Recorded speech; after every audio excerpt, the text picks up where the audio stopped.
জানলে অবাক হবেন যে আমাদের লাইফের কারেন্সি আসলে তিনটা। শুধু টাকাই আমাদের লাইফের কারেন্সি না। যেখানে তৃতীয়টা আপনাকে সবচেয়ে বেশি অবাক করবে।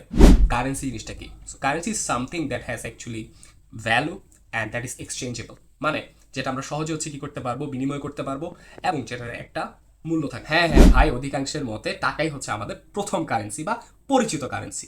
কিন্তু দ্বিতীয় কারেন্সিটা কি জানেন? সেটা হচ্ছে সময়। আর তৃতীয় কারেন্সিটা হচ্ছে কি জানেন? সেটা হচ্ছে জ্ঞান বা নলেজ। বাট ভাই, মজার বিষয় কি জানেন? এই তিনটা কারেন্সি পারস্পরিক হচ্ছে সম্পর্কযুক্ত বা ইন্টার কানেক্টেড। কি ঠিক বোঝা গেল না? আচ্ছা চলেন আরো সহজ করে বুঝাই। একজন স্টুডেন্ট কিংবা জব সিকার, তার কাছে আসলে দুইটা কারেন্সি অ্যাভেলেবল থাকে। এক হচ্ছে সময়, আর হচ্ছে কি তার জ্ঞান বা তার অ্যাপ্লিকেশন, যাকে স্কিলও আমরা বলি। তাহলে জ্ঞান এবং সময়, এই দুইটা সে যদি ঠিকমতো ইনভেস্ট করে, তাহলে কিন্তু তৃতীয় কারেন্সি অর্থাৎ মানি তার হাতে ধরা দেয়। আবার একজন ফ্রিল্যান্সারের কথা যদি আমরা চিন্তা করি, তার কাছে আছে মানি অর্থাৎ টাকা, এবং আছে নলেজ বা স্কিল। এই দুটাকে সুন্দর মতো কম্বাইন করে সে আসলে কি অ্যাভেল করে, তা হচ্ছে সময়।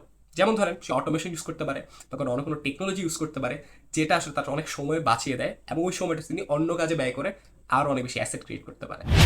তিন নম্বর জিনিসটা বোঝার জন্য আমরা চিন্তা করতে পারি একজন বিজনেসম্যান অথবা এন্টারপ্রেনিয়রকে, যার কাছে আছে টাকা এবং আছে সময়। তো তিনি কি করেন? তিনি বিভিন্ন সেশন, বিভিন্ন বিজনেস কোচিং এইগুলো অ্যাটেন্ড করেন, এবং এখানে তার টাকা এবং সময় দুটাই ইনভেস্ট করতে হয়।